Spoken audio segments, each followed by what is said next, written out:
نحمدہ و نصلی علی رسولہ الکریم۔ گجرات سے ہمارے پاس ایک سوال ہے کہ نبی کریم علیہ السلام کی بیٹی حضرت سیدہ ام کلثوم رضی اللہ تعالیٰ عنہ کا وصال کس سنہ ہجری میں ہوا؟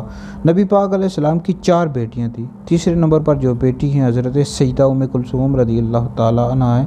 آپ کی والدہ ماجدہ کا نام حضرت سیدہ ام المؤمنین خدیجہ الکبریٰ رضی اللہ تعالیٰ عنہ ہے۔ نبی پاک علیہ السلام نے آپ کا نکاح 2 سنہ ہجری میں امیر المؤمنین حضرت سیدنا عثمان غنی رضی اللہ تعالیٰ عنہ کے ساتھ کیا۔